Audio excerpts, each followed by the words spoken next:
Salut à tous et à toutes, aujourd'hui on se retrouve pour le test du poste à souder CT312 de chez Varan. Donc ce poste à souder là en fait c'est un poste déjà en courant continu, c'est pas en courant alternatif. Donc je vais vous expliquer après pourquoi.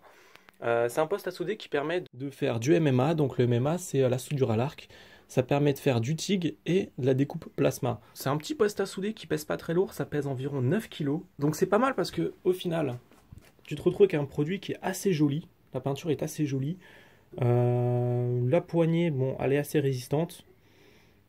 Par contre, je vais t'expliquer, mais c'est des produits, tu sais, c'est des produits qui coûtent pas très cher. Celui-là, il est à 250 €. Donc 250 € pour du TIG, normalement, c'est impossible. Non, normalement, le TIG, c'est environ 1000-1500 €. Et là, ils arrivent à te sortir des produits qui te coûtent seulement 250 balles et qui fait surtout du plasma et du MMA.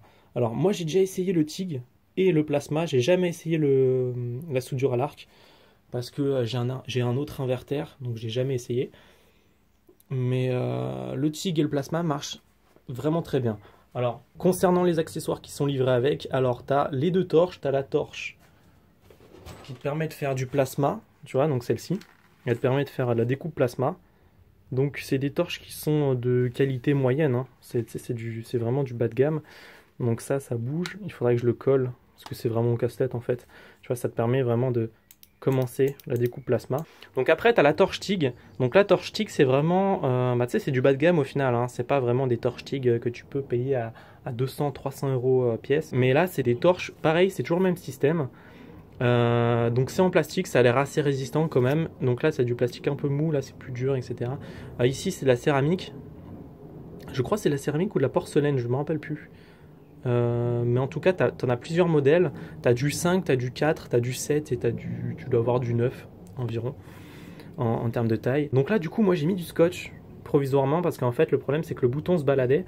Et du coup, quand tu soudes, alors moi je soude comme ça, tu vois, comme si j'avais un airbrush, tu vois, comme si j'avais un aérographe. Mais bon, il y en a qui soudent comme ça, et peu importe comment tu soudes, mais en général ça bouge, tu vois, donc il faut le coller, et avant de le coller, bah, j'ai mis du scotch parce que j'ai pas vraiment le temps. Alors là, je sais pas si tu vois la petite pointe, c'est le tungstène, d'ailleurs je l'ai remis à l'arrache, c'est le tungstène, et ça c'est pas du tout livré avec. Moi j'ai pris un tungstène en lantane de mémoire, hein. J'ai pris des tungstènes en lantane, ça vaut environ, si je te dis pas de conneries, c'est entre 25 et 40 € la boîte de 10, ça dépend où tu l'achètes. Je crois que moi j'avais payé 25 balles. Sur un site de soudure. Ça fait le job franchement pour ce prix là, ça marche très bien, ça se noircit un petit peu mais c'est pas bien méchant, ça dépend comment tu soudes.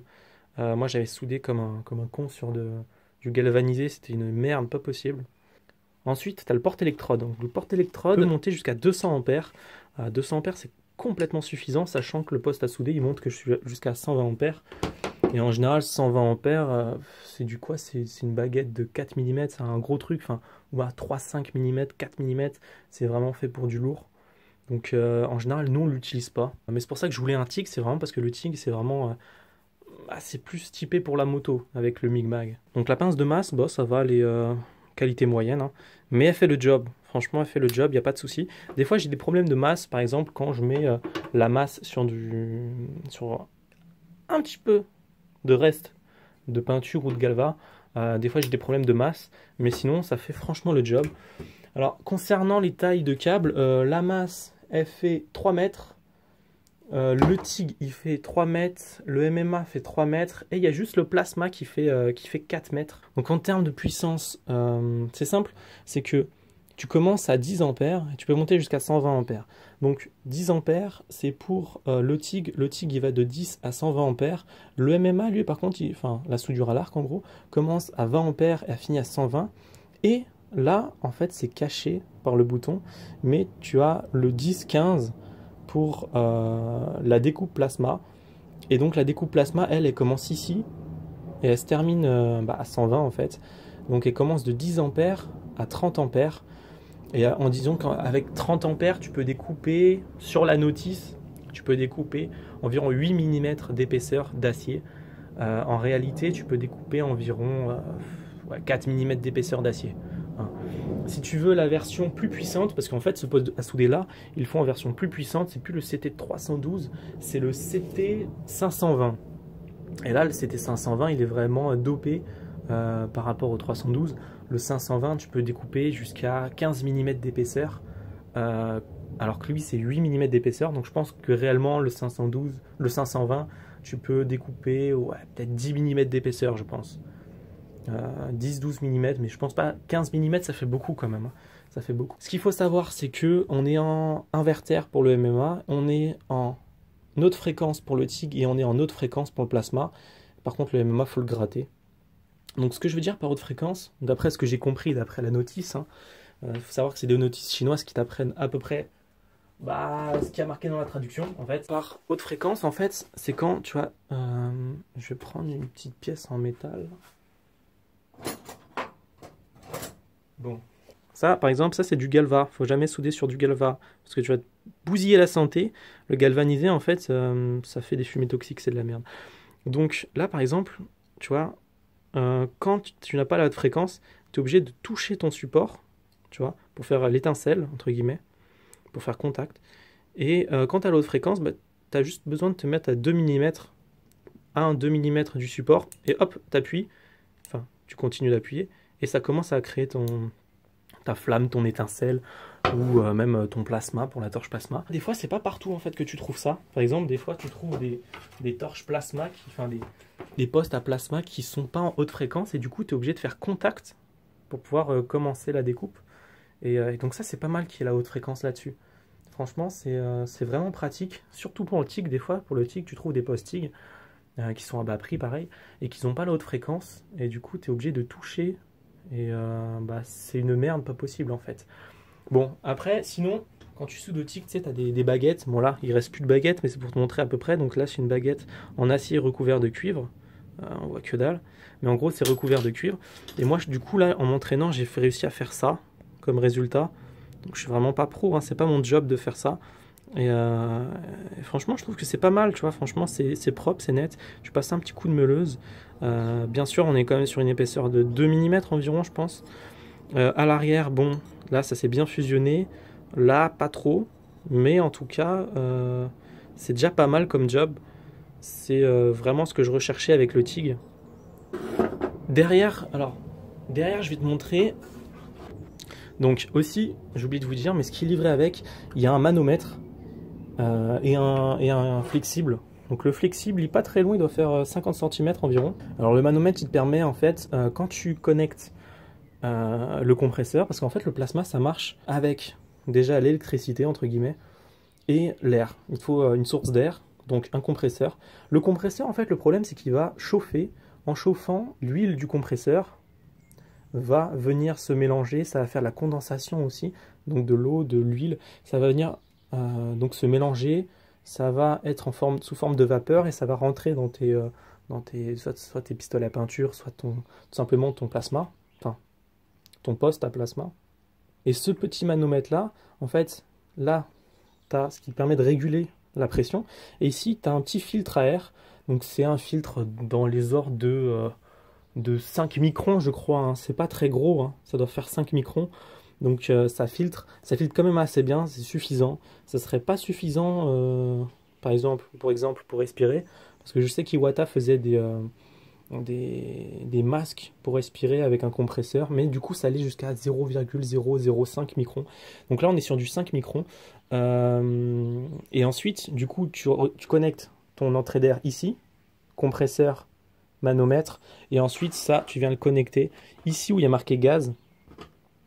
Hop, ça c'est quand tu veux faire du plasma. Quand tu veux faire de la soudure TIG, tu as juste à connecter en direct ta bouteille avec ton manomètre, bien sûr manomètre spécial qui monte à 300 bars ou 200 bars ou peu importe, ça dépend le type de bouteille que tu as. Normalement le TIG, l'argon c'est 200 bars. De mémoire ça doit être 200 bars. Et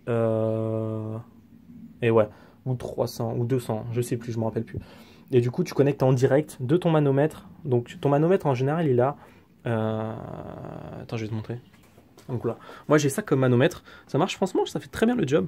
Ton manomètre, en fait, il a ton régulateur de pression, entre guillemets, il a 2 manomètres. C'est-à-dire qu'il a celui qui monte de 0 à 250 bars. Et ensuite, tu as la pression en litres par minute. C'est-à-dire qu'en fait, quand tu fais du TIG, tu dois balancer de l'air à un certain nombre de litres par minute afin de créer une couche qui permet de retirer les impuretés, si on peut dire ça comme ça. Et donc ça, c'est tu branches direct cette sortie-là, ici. T'as pas besoin de filtre, parce que le l'argon, il est pur à 99,99999 ou 99998, des conneries comme ça. Et pour vérifier, du coup, tu dois utiliser ce genre de petit outil, en fait. Donc là, tu vois, c'est écrit en litres par minute, et ça fait argon et CO2. Parce que, par exemple, quand tu fais du MIG-MAG, quand tu fais du MAG, ou du MIG, non, du MAG, ouais, du MAG, je crois, bah tu dois mettre de l'argon plus du CO2. Après, tu as plein de types de gaz qui existent différents. Moi, j'utilise de l'argon. Et en fait, là, tu as une petite bille.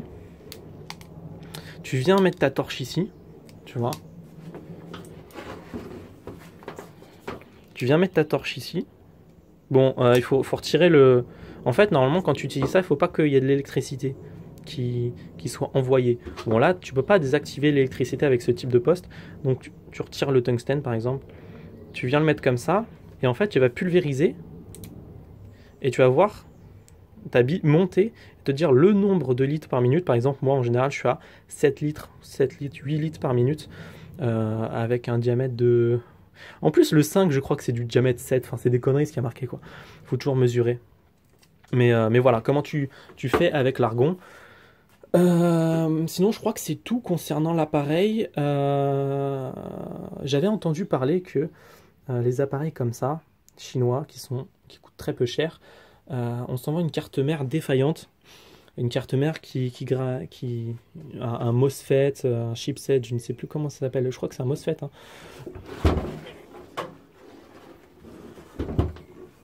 Qui crame rapidement. Et pour l'instant, bah, moi, j'utilise pas le MMA. Parce qu'en fait, on m'avait dit que c'est quand tu passais du MMA au TIG, c'est l'inversion de polarité qui foutait le bordel. Alors moi, ce que je comprends pas, c'est que au final, tu vois, ta masse, elle est sur le plus, et ton électrode enrobée, elle est sur le moins. Mais ta masse, elle reste sur le plus pour le TIG, et reste sur le moins pour le TIG. C'est pour ça que je comprends pas l'inversion de polarité. Si jamais il y a des personnes qui savent pourquoi on m'a parlé de ce problème, parce que du coup j'avais déjà vu j'avais même vu des cartes mères de gros postes à souder professionnels cramés. Donc si vous avez des explications pourquoi, bah franchement ça serait pas mal du tout. Ici on a un témoin en cas de surchauffe.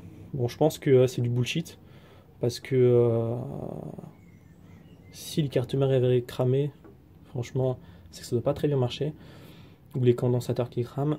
Et ici en fait c'est le temps de délai.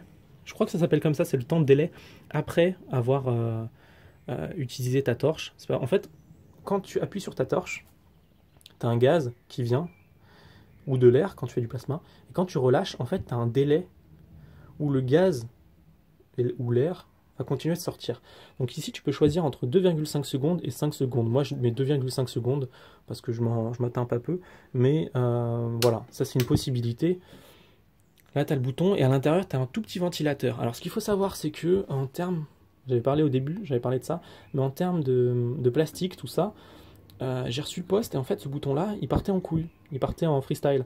Et c'est juste parce que, vu que c'est des produits chinois, des fois, il arrive que il serre mal les vis ou que il y a des petits trucs comme ça. C'est pas trop dérangeant, mais le bouton flottait, donc j'ai démonté le poste et j'ai refixé le bouton comme il fallait. C'était mal vissé en fait, tout simplement. Ensuite, j'ai vérifié quand même les composants, s'ils n'étaient pas mal soudés, tout ça. Et au final, ça marche vraiment très bien. Alors, je vous ai déjà montré ce que j'avais réussi à faire. Donc maintenant, ce qu'on va faire, c'est je vais vous montrer une découpe plasma, avec la torche plasma, et une soudure au TIG, comme ça, pour à peu près vous donner l'idée. Mais moi, franchement, pour tout ce qui est moto, pour tout ce qui est travail sur la moto, donc fabrication de guidon, fabrication de modification du cadre, tout ce qui est possible, inimaginable avec de l'acier, de l'inox, bah, je vais pouvoir le faire avec ça. Alors, je vous ai parlé du courant d'essai, du courant continu.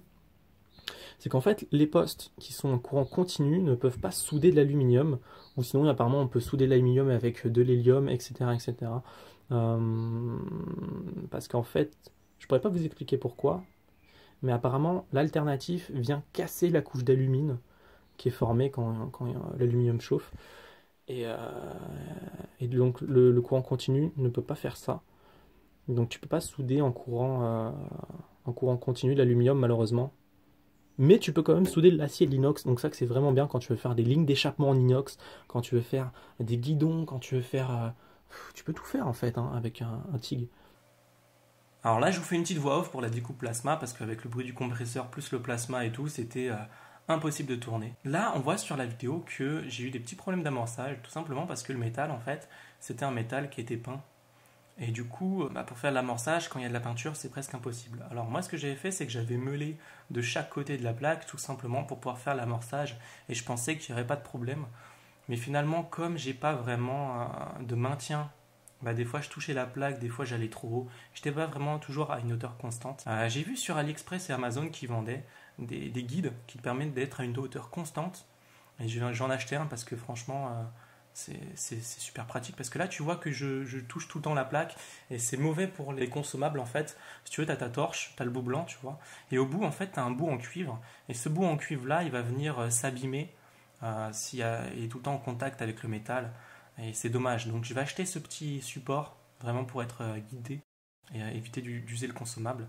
Après je pense que le petit bout en cuivre tu peux le trouver sur Amazon ou sur AliExpress pour pas cher, de toute façon c'est le même produit, tu vois, c'est du chinois donc c'est le même produit, il n'y a pas de souci à se faire à ce niveau là. D'ailleurs tu trouves pas mal de torches. Au niveau du compresseur on était sur donc c'est un compresseur qui fait 3 chevaux avec une petite cuve de 50 litres. Alors moi j'envoyais environ 8 bars pour vraiment avoir une pression constante dans le tuyau. Au niveau du poste à souder on était à 4 bars environ. Dans la vidéo précédente j'étais en train de découper une petite plaque de 1 mm, donc ça découpe parfaitement. On était à 25 ampères, là on est toujours à 25 ampères, mais c'est un rond plein de 15 mm. Alors le rond plein de 15 mm, comme tu as pu le voir en fait, ça l'a pas mal entaillé, mais il fait quand même 15 mm. Alors il faut savoir que le poste en fait il est vendu pour 8 mm, et tu vois quand même qu'il a pas mal endommagé le plein. Donc je pense que pour 6 mm, une épaisseur de 6 mm, ça doit sans problème découper.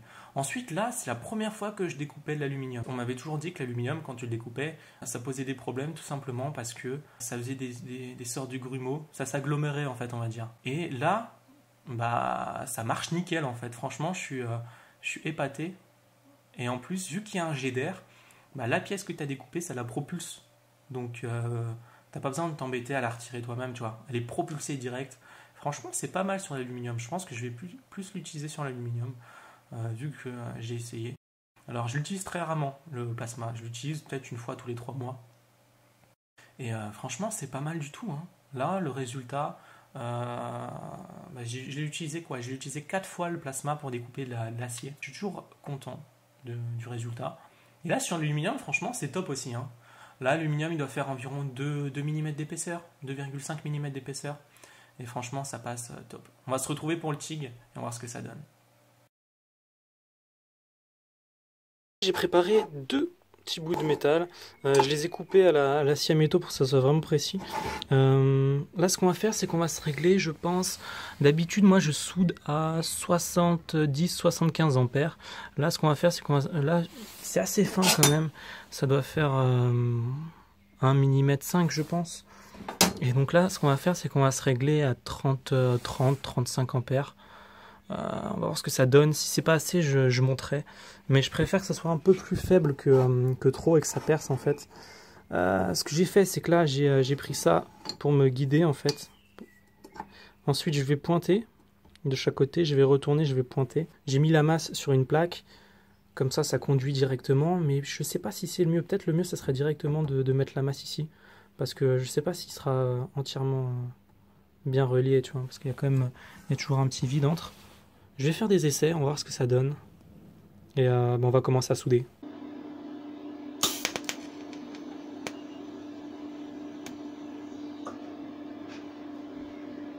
Donc là, je fais le pointage.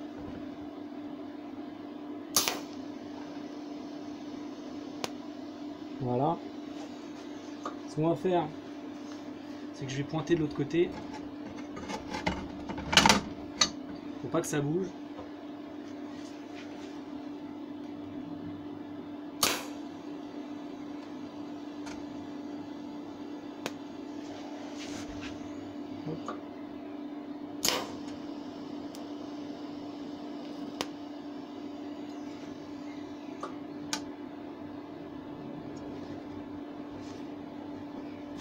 On va commencer la soudure.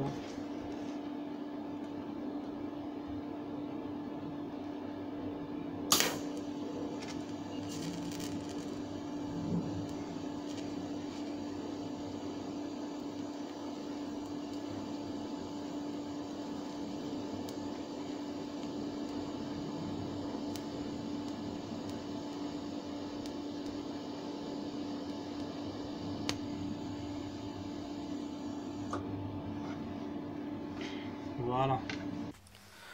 Alors la soudure elle me paraît pas mal, hein. Après c'est pas un résultat pro tu me diras, mais franchement pour l'utilisation que je voulais en faire du TIG, c'est parfait, hein. Donc là on est sur 40 ampères environ, 38 ou 40 ampères environ, on n'est pas à ça près, on n'est pas à 2 ampères près. Donc là j'ai soudé avec du gros, comme j'ai soudé avec une tige qui fait de mémoire 2 mm. Et pareil, le tungstène fait 2 mm, donc c'est assez gros. J'aurais pu faire ça au 1 mm ou 1 mm 5. Ça aurait été beaucoup mieux déjà, ça aurait été plus propre. Bon après là, franchement, je pense que si on meule, le résultat il doit être nickel, je pense, hein. C'est pas mal du tout. Ça a pas trop chauffé, un petit peu quand même, mais bon, on peut mieux faire. Et je vais peut-être réduire un poil, je vais le réduire à 35 ampères par exemple, voir ce que ça donne.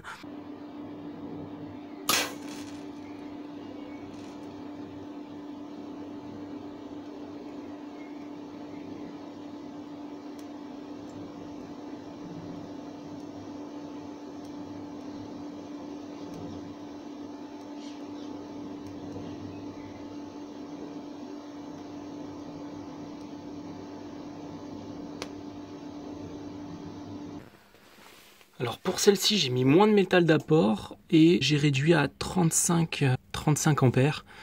Donc c'est mieux, je trouve, hein, c'est mieux, c'est plus propre. Voilà, sur cet angle-là, peut-être qu'on verra mieux. Je vais faire un petit focus. Hop, c'est beaucoup plus propre qu'avant, je trouve.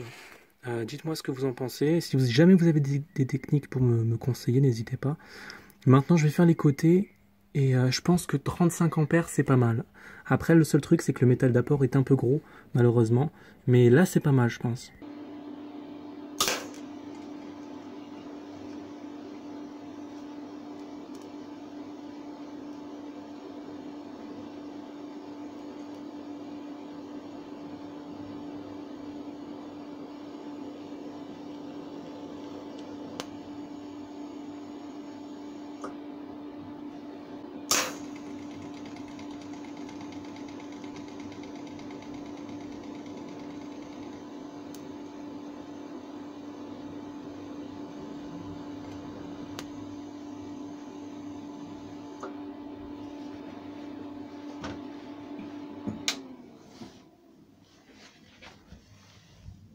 Alors voilà ce que ça donne en termes de soudure au final. On voit que j'ai modifié quand même pas mal de choses. Alors la première chose, j'ai commencé à 40 ampères. Ensuite j'ai dû descendre à 35 ampères. Ensuite là tu vois il y a une différence. C'est-à-dire que j'ai commencé avec le métal d'apport et après j'ai continué sans métal d'apport. Et sur ce côté là j'ai carrément soudé sans métal d'apport. Le poste à souder franchement super content. Le TIG marche parfaitement bien. Ça fait environ... ça va faire 8 mois que je l'ai. Je préférais attendre avant de vous faire un test pour essayer le poste, hein. Je vais pas vous dire d'acheter ça si c'est de la merde au final. Franchement j'en suis pas mal content, surtout pour ce que je fais en fait. C'est des petits trucs comme ça, c'est vraiment pas pro, hein. Pour le rappeler, parce qu'au final les pros font ça beaucoup mieux. Mais bon, c'est pas mon job de faire ça. Mais franchement, le résultat, top. Sur ce les gars, j'espère que ça vous a plu. N'hésitez pas à vous abonner, lâcher des commentaires. Si jamais vous avez des questions, vous avez des propositions de vidéos, par exemple, fais ceci, fais cela. Là, j'avais vu avec la grotte du barbu, Olivier de la grotte du barbu, qu'on fasse ensemble un guidon de Harley. Donc, par exemple, lui s'occupe de la partie découpe, cintrage, il la publiera sur sa chaîne, et moi, je m'occupe de la partie soudure. On vous verra pour faire ça ensemble, ça peut être super sympa. Si jamais vous avez des trucs à nous proposer, n'hésitez pas. Sur ce, les gars, portez-vous bien, à la prochaine, allez, ciao!